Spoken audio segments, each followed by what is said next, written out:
Hello friends, welcome to Code Meta channel. इस video में हम बात करेंगे पोर्टल की। पोर्टल क्या होता है, इसका यूज़ क्यों किया जाता है और ये कितना यूज़फुल है। लास्ट वीडियो में हमने बात की थी रैपर कंपोनेंट की एंड फ्रेगमेंट की, जिसका यूज़ हम पेरेंट लगाने के लिए करते हैं अगर हमारे पास बहुत सारे चाइल्ड एलिमेंट है तो। ठीक है, नाउ पोर्टल का यूज़ कुछ इसी तरीके से करते हैं, बट ये वहाँ पे यूज़ होता है जहाँ पे हमें कोई चीज़ हमें टॉप पे दिखानी होती है, यानी बॉडी के जस्ट बाद दिखानी होती है, बट अगर उसका जो रिज़ल्ट होता है वो मिड से शुरू होता है। चलिए देखते हैं हम किस तरीके से यूज़ होता है पोर्टल का।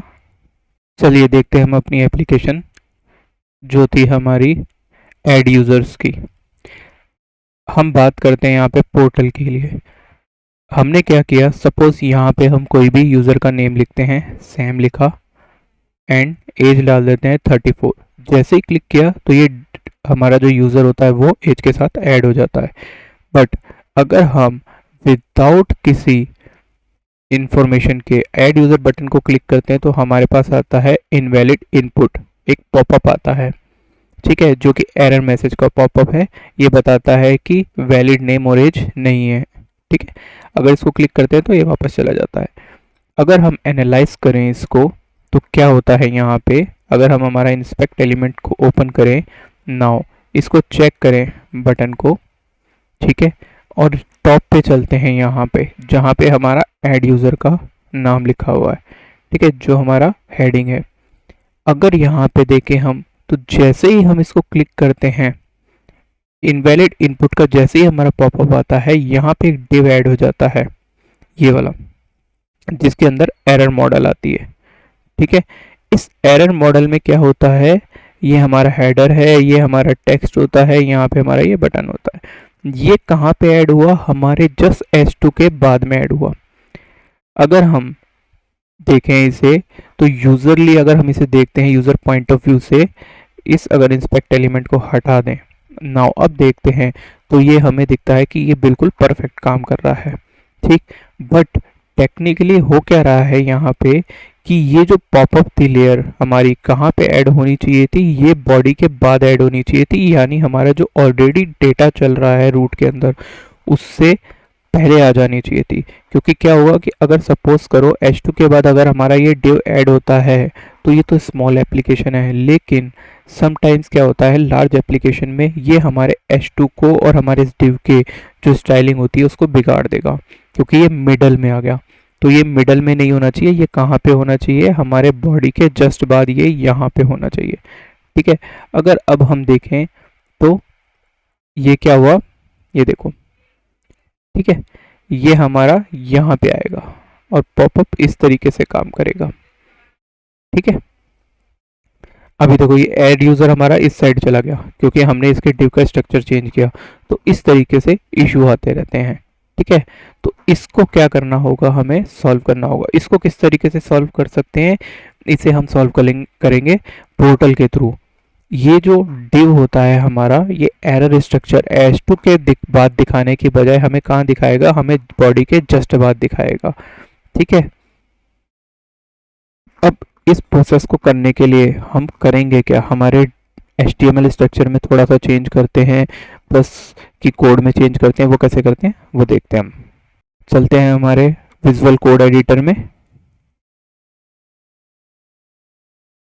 अगर हम हमारे कोड में आते हैं और एरर मॉडल देखते हैं कि कहाँ पे है, तो एरर मॉडल हमारा है यहाँ पे जस्ट H2 के बाद में, इसीलिए हमें वो div कहाँ दिख रहा था, हमारे को H2 के बाद में दिख रहा था। लेकिन अब क्या करते हैं, पोर्टल क्या करता है कि अगर हमारा एरर मॉडल H2 के बाद में भी है तो वो हमें कहाँ पे ले जाएगा, दिखाएगा कि बॉडी के जस्ट बाद में आ रहा है।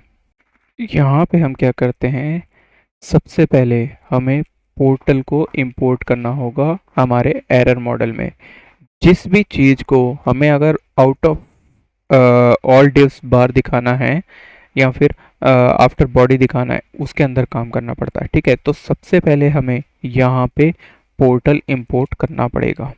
ठीक है, पोर्टल डालने के लिए हमें क्या करना होता है, जो पोर्टल होता है वो रिएक्ट लाइब्रेरी का फंक्शन है, लेकिन रिएक्ट का नहीं है, वो एग्जैक्टली किस चीज़ का है, वो रिएक्ट डॉम का है। तो इंपोर्ट क्या करेंगे हम यहाँ से, कुछ हम इंपोर्ट करने वाले हैं।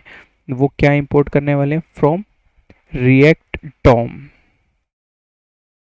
जो पोर्टल आता है वो हमारा आता है रिएक्ट डॉम से। रिएक्ट डॉम क्या होती है, इनबिल्ट लाइब्रेरी होती है। पहले इसको हम क्या करते थे, इंस्टॉल करते थे, बट अभी जो रिएक्ट के लेटेस्ट वर्जन आ रहे हैं ये उसके साथ ऑलरेडी इनबिल्ट आती है रिएक्ट डॉम लाइब्रेरी। इसमें से रिएक्ट डॉम लाइब्रेरी में से हम क्या निकालते हैं, रिएक्ट डॉम निकालते हैं। ठीक है, तो आप इसका कोई भी नाम दे सकते हो, मैं इसे याद रखने के लिए इस तरीके से नाम दे रहा हूँ कि ये रिएक्ट डॉम से हमने कुछ ऑब्जेक्ट निकाला है जिसे हम रिएक्ट डॉम बोलेंगे। ठीक है, अब इसको कॉपी करते हैं और सबसे पहले हम क्या करते हैं, एक बाहर यहाँ पे, एक नहीं यहाँ पे दो फंक्शंस बनने वाले हैं। ठीक है, किस तरीके से बनाएंगे वो फंक्शन हम, अगर हम हमारे फ्रंट एंड पे जाएं, ठीक है, और देखें तो किस तरीके का डिव बन रहा है। एक तो हो रही है पीछे ब्लैक स्क्रीन और एक हमारा हो रहा है मॉडल बीच में। तो हम दो तरीके के यहाँ पे फंक्शन बनाते हैं, एक तो ब्लैक स्क्रीन के लिए बनाएंगे और एक बनाएंगे हमारे मॉडल के लिए। ठीक है, चलिए चलते हैं वापस कोड में, किस तरीके से करने वाले हैं हम वो कोड। एरर मॉडल में आते हैं, अब देखते हैं कि वो कोड किस तरीके का होगा। यहाँ पे सबसे पहले हम लिखते हैं कॉन्स्ट और एक बैकड्रॉप नाम का बना देते हैं, BAC के back tier drop overlay, overlay नाम से बना देते हैं। ठीक है, इसमें हम एनोनिमस फंक्शन बनाते हैं इसको। ठीक है, इसका एनोनिमस फंक्शन बनाते हैं, यहाँ पे गए हम, इस तरीके से ब्रैकेट बनाया और ये बना लिया। ठीक है, और इसमें क्या रिटर्न कर दिया हमने। अब यहाँ पे रिटर्न क्या होगा, ठीक है, रिटर्न देखते हैं कि हम यहाँ क्या करने वाले हैं। हमारे पास यहाँ पे जो बैकड्रॉप है वो ये वाला है। ठीक है, तो हम क्या करेंगे, इस जो ये वाला जो हमारे पास डिव है इसको यहाँ से कट कर देंगे। ठीक है, और यहाँ पे रख देंगे। अब यहाँ देखते हैं कि हमारे पास ये आ गया। ठीक है, ये हमारा बैकड्रॉप डिव जो था हमने यहाँ रखा था ऊपर टॉप पे, तो हमने इसको एक अलग जगह पे ले लिया। अब यहाँ पे ऑन क्लिक प्रॉप्स है, तो इसके लिए क्या करेंगे, हम यहाँ पे प्रॉप्स लिख देंगे वापस से। ठीक है, प्रॉप्स लिख देंगे, बिना प्रॉप्स के काम नहीं होगा यहाँ पे। ठीक, तो ये हमारे पास ऑन क्लिक आ गया, यहाँ से भी आ गया, ये हमने प्रॉप्स डॉट ऑन कन्फर्म यहाँ पे फंक्शन यूज़ कर रखे हैं। यहाँ पे क्लासेस की जगह भी हम क्या लिख देंगे, ये याद रखना है कि हमें यहाँ पे मॉड्यूल की CSS के लिए हमने क्लास नेम लिया हुआ है, तो हम यहाँ पे क्या लिखेंगे, क्लासेस ही रहने देते हैं एक बार के लिए। ठीक है, क्योंकि हमने ये ऑलरेडी यहाँ लिया, इसको हमने प्रॉप से चेंज कर दिया और ये हमने रिटर्न कर दिया। ठीक है, एक फंक्शन और बनाते हैं जिसके हम हमारा कार्ड यूज़ करेंगे, कॉन्स्ट कार्ड मॉडल।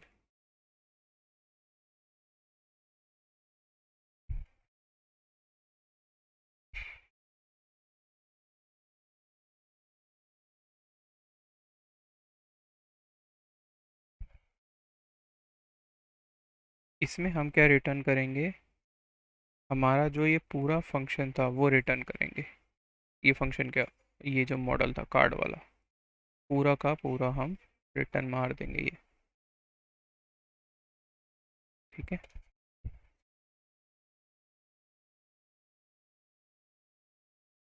अब क्या करते हैं हम, इस वाले डिव को हम फ्रैगमेंट से चेंज करेंगे, क्योंकि यहाँ पे हम डायरेक्ट कोड यूज़ नहीं कर सकते, तो हमें रिएक्ट से क्या निकालना होगा, हमें फ्रैगमेंट निकालना होगा। ठीक है, इसको हम कॉपी कर लेते हैं और यहाँ डिव की जगह में फ्रैगमेंट डाल देते हैं। ठीक, अब क्या करते हैं, फर्स्ट कंपाइल टाइम लेता है जब तक हम चलते हैं यहाँ पे। अब यहाँ पे हम पोर्टल क्रिएट करते हैं हमारा। ठीक, पोर्टल कहाँ से यूज़ करते हैं, हम रिएक्ट डॉम से निकालते हैं। हमने बात की थी जो हमारा पोर्टल आने वाला है वो रिएक्ट डॉम से आने वाला है। ठीक है। तो कार्ड भी हमने यहाँ डायरेक्ट यूज़ किया हुआ है, यहाँ से लेके हमारी क्लासेस यहाँ हो चुकी हैं, सारी चीज़ें हो चुकी हैं। ठीक। पोर्टल को यूज़ करने के लिए हम यहाँ पे ब्रैकेट लगाते हैं, क्योंकि हमें डायनेमिक यहाँ पे JSX के अंदर चीज़ें चलानी पड़ेगी, डायनेमिक चीज़ें। और अगर कोई भी डायनेमिक वर्क करना है तो हमें यहाँ पे सबसे पहले ब्रैकेट का यूज़ करना होता है। ठीक है। ब्रैकेट का यूज़ किया। यहाँ पे अब हम लिखेंगे React DOM dot create portal, React DOM dot create portal करते हैं। ठीक है।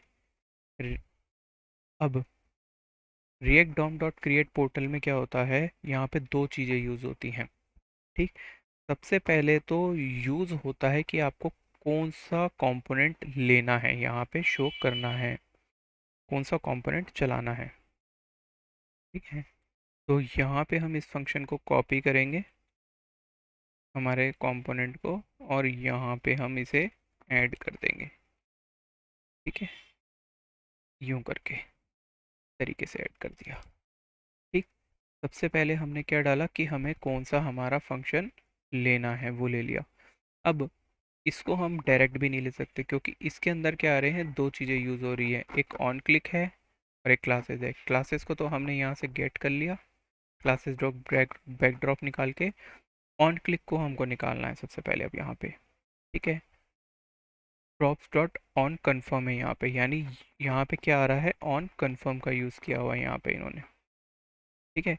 क्लिक के ऊपर ऑन कन्फर्म चलने वाला है, तो हम यहाँ आएंगे, इधर हम क्या लिखेंगे, ऑन कन्फर्म का एक प्रॉप्स बनाएंगे। इस ऑन कन्फर्म में क्या चीज़ आएगी हमारी, ऑन कन्फर्म में क्या आ जाएगा, prop dot on confirm he use करेंगे हम, क्योंकि हमारे पास यहाँ पे भी यही है और ये प्रॉप्स है, तो हम इसे सेम पेस्ट मार देते हैं। ठीक है। इसीलिए हमने ये चीज़ यहाँ पे सेम रखी है कि हमें पता चलती रहे कि क्या होने वाला है। ठीक है। ऑन कन्फर्म पे ऑन कन्फर्म ही हम उठाएंगे। ठीक। ये तो हमारा पहले वाले के लिए हो गया। इसकी बात हम अभी करते हैं कि ये क्या चीज़ है। ठीक है। उससे पहले क्या करते हैं हम क्या करते हैं कि चलो सबसे पहले हम बैकड्रॉप को ही देख लेते हैं कि पोर्टल से बैकड्रॉप किस तरीके से आता है। ठीक है। यहाँ पे क्या आएगा, ठीक, जो सेकंड आर्गुमेंट है इसका, उसमें क्या आएगा, सॉरी, सेकंड आर्ग्यूमेंट में ये आता है कि हम जो ये पोर्टल क्रिएट करने वाले हैं, बैकड्रॉप का जो पोर्टल बनाएंगे, इसको कहाँ पे रखना है हमको। ठीक है। अगर हम हमारी एप्लीकेशन की बात करें तो वहाँ पे हम चाह रहे थे बॉडी के जस्ट बाद में। ठीक। लेकिन बॉडी के जस्ट बाद में तो कोई वहाँ पे ऐसी चीज़ थी नहीं जहाँ पे हम इसको रखें। ठीक। उसके लिए हम क्या करते हैं, यहाँ पे पोर्टल बनाने से पहले सबसे पहले पब्लिक फोल्डर में जाते हैं, वहाँ हम index.html में जाते हैं। index.html जैसा कि आपको पता है कि ये सबसे पहले यूज़ होने वाली डिव है। अगर हम index.js के अंदर कोई भी काम करते हैं यानी रूट में, तो वो यहाँ पे पूरे डेटा को ऐड करता है इस डिव के अंदर, रूट में। ठीक है। जो भी हमारी एप्लीकेशन में रूट डिव दिखता है वो ये वाला दिखता है। तो हम क्या करते हैं, जस्ट बॉडी के बाद में एक डिव और बना देते हैं। ठीक है। इसमें क्या दे देते हैं, आईडी दे देते हैं हम, मान लेते हैं हम इसकी आईडी क्या है, बैक बैकड्रॉप रूट मान लेते हैं। ठीक है। इसको बैकड्रॉप रूट मान लिया। आईडी हमने ये बना ली, तो कॉपी कर लेते हैं। ठीक है। ये आईडी हम यहाँ बना चुके हैं। ठीक। अब क्या करते हैं, हम चलते हैं वापस अपनी फाइल में, हमारी फाइल में आते हैं, कहाँ पे थे हम, इंडेक्स एरर मॉडल के अंदर। ठीक। यहाँ पे क्या करते हैं, हम इस आईडी को रख देते हैं, लेकिन ये आईडी हम यहाँ पे नहीं रख सकते। हमें क्या करना पड़ेगा, डिफ़ॉल्ट जावास्क्रिप्ट का फंक्शन भी कॉल करना पड़ेगा। वो क्या था, document dot gate element by ID. ठीक है। ये वाला मेथड यहाँ यूज़ करना पड़ेगा। यहाँ पे डॉट इनर HTML या कुछ और नहीं लगाना है हमें, सिर्फ इतना लेना है, document dot gate element by ID. ठीक है। इस तरीके से यूज़ करेंगे। अभी भी हमारे पास एरर आ रही है, वो किस लिए आ रही है कि ये जो कार्ड मॉडल है हमारा, यहाँ का प्रॉप्स की जो लिंकिंग थी वो टूट गई। हम अब इसको सेव करते हैं। ठीक है। ये सेव हो गया। एक बार क्या करते हैं, अब चलते हैं हमारे ब्राउज़र में और देखते हैं कि क्या चेंज हुआ है हमारे लिए वहाँ पे। मोज़िला में आए हम। ठीक है। इसको रिलोड करते हैं। अब क्या करते हैं, क्लिक करके देखते हैं क्या हुआ। हमारे पास एक ब्लैक स्क्रीन आ गई हमारे पास। क्लिक किया तो गायब हो गई, क्लिक किया तो आ गई। अब ये ब्लैक स्क्रीन कैसी आई देखो। ये जो रूट था, हुआ क्या कि हमारे पास जो डिव यहाँ बनता था कार्ड वाला, वो अभी भी है। क्यों? क्योंकि हम उसको कॉल कर रहे हैं। ठीक है, इसको अगर हम देखें तो क्या कर रहे हैं हम यहाँ पे, ये हमारा कार्ड जो चल रहा था ये चल रहा है पीछे वाले का, लेकिन यहाँ पे हमें कोई डिव अभी नहीं मिला। ठीक है, जो हमारा H2 के जस्ट बाद आ रहा था वो हमें डिव नहीं मिला। अगर हम अब चले हमारे ये जो आईडी बनाई थी हमने, डिव बनाया था बैकड्रॉप डैश रूट, वहाँ पे हमें कोई चीज़ मिली है। ठीक है, क्या मिला है? Error model. ठीक है, जो हमारा एरर मॉडल H2 के जस्ट बाद आ रहा था वो अब हमें कहाँ मिल गया? बॉडी के जस्ट बाद वाले डिव में। ठीक है, जो हमने आईडी बनाई। नाउ अब क्या करते हैं, हम मॉडल को डालते हैं यहाँ पे। मॉडल को डालने के लिए क्या करना पड़ेगा हमें, हम हमारे कोड में आते हैं वापस, एरर मॉडल डॉट जेएस के अंदर।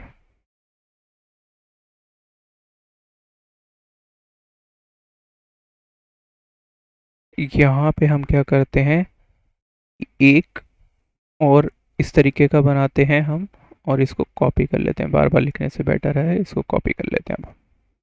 ठीक है, अब सेम डिव के अंदर हम ये चीज़ नहीं डालेंगे, तो हम इसका नाम दे देते हैं मॉडल डैश रूट। ठीक है, इसको इस नाम की आईडी को दे देते हैं। और एक बार चलते हैं हमारी index dot H T M L में, और यहाँ पे क्या करते हैं, एक डिव और बनाते हैं जिसकी आईडी हम क्या कर देते हैं, जो हमने वहाँ लिखी वही डिफाइन कर देते हैं। ठीक है, अरे यार,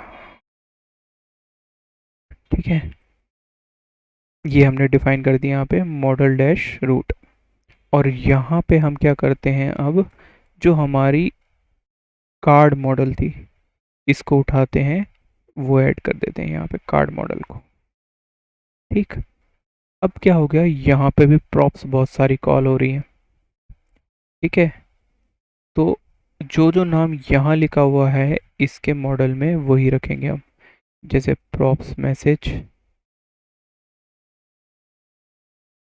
कंफर्म, एक्शंस। ठीक है, क्लासेस तो यहाँ से आ रही है, ये प्रॉप से एक तो आ रहा है ऑन कंफर्म। ऑन कंफर्म में ऑन कंफर्म डालनी है। ठीक है, ऑन कंफर्म में ऑन कंफर्म ले लिया। दूसरी आ रही है मैसेज के लिए, तो प्रॉप्स में प्रॉप्स डॉट मैसेज डाल देते हैं। क्या डालेंगे यहाँ पे, मैसेज के अंदर प्रॉप्स डॉट मैसेज डाल देते हैं। ये प्रॉप्स किसका है, इस हमारे वाले फंक्शन का, प्रॉप्स डॉट मैसेज डाल देते हैं। इसके अलावा प्रॉप्स डॉट टाइटल है तो प्रॉप्स डॉट टाइटल दे देते हैं, ये क्लासेस यहीं से कॉल हो रही हैं। ठीक है, यहाँ पे टाइटल ले लेते हैं, टाइटल में क्या डाल देते हैं हम, प्रॉप्स डॉट टाइटल डाल देते हैं। दोनों चीज़ें सेम रखिए ताकि कंफ्यूजन ना हो। चलिए, हमने रिलोड कर लिया हमारा ये। क्या किया हम, एक और पोर्टल क्रिएट किया, उसमें कार्ड मॉडल में टाइटल और ये चीज़ें डाल दी। चलते हैं हमारे ब्राउज़र में, अब देखते हैं क्या होता है वहाँ पे। यहाँ आए हम, हमारा बैकड्रॉप भी खाली है और मॉडल रूट भी खाली है। अब अगर बटन को क्लिक करते हैं, दोनों रूट खाली हैं, बटन को जैसे ही क्लिक करते हैं तो दोनों में कुछ फिल हुआ है। ठीक है, तो देखो पहले वाले में क्या फिल हुआ, हमारा एरर मॉडल आ गया। ठीक, और दूसरे वाले में क्या आया हमारा, ये पूरा कार्ड आ गया जो हमने बनाया था जिसमें हेडर फुटर और सारी चीज़ें थी। ठीक है, अब क्या हुआ, ये देखो, अगर हम देखें हमारा यहाँ पे ये जो ऐड यूज़र था पीछे बैक में देखोगे तो ये अपनी प्रॉपर जगह पे है। पहले हमने क्या किया था, डिव को ऊपर किया था तो वो हिल गया था। ठीक है, अपनी जगह से हिल गया था। तो इस तरीके से क्या होता है कि अगर प्रॉपर जगह पे चीज़ों को रखते हैं तो वो प्रॉपर वैल्यू देती है। इसको क्लिक किया तो बंद हो गया, अगर हम इसको क्लिक करेंगे तो ये बंद हो जाएगा, यानी हमारे प्रॉप्स भी काम कर रही है। तो देखा दोस्तों, जो पोर्टल होता है उसका यूज़ कितना इम्पोर्टेंट है, उसका हम यूज़ किस तरीके से कर सकते हैं। अगर आपके पास कोई ऐसी वैल्यू है जो आपको अपने कंटेनर के बीच में दिखानी है, अगर कोई स्पेसिफिक कंडीशन में, लेकिन क्या होनी चाहिए, वो उस जगह की जगह कहीं और दिखे, तो उसके लिए आप पोर्टल का यूज़ कर सकते हो। ठीक है, अगर हम ओवरले का कुछ भी बनाते हैं या कोई एरर दिखाते हैं तो ये वाला मेथड हम बहुत ज़्यादा यूज़ करेंगे उस जगह पे। ठीक, तो आपको समझ आया होगा किस तरीके से रिएक्ट पोर्टल काम करता है। और जो लेटेस्ट रिएक्ट है उसका हम यूज़ किस तरीके से कर सकते हैं, रिएक्ट डॉम लाइब्रेरी का यूज़ कैसे होता है, वो सब आपने यहाँ पे सीखा। तो दोस्तों इस वीडियो को आप लाइक शेयर और सब्सक्राइब ज़रूर कीजिएगा अगर ये आपको वीडियो अच्छी लगी हो तो। कोड मेटा चैनल को आप यहाँ से सब्सक्राइब बटन को क्लिक करके सब्सक्राइब कर सकते हैं ताकि आने वाली लेटेस्ट वीडियो आपको मिलती रहे। चलिए मिलते हैं नेक्स्ट वीडियो में, तब तक के लिए take care and good bye.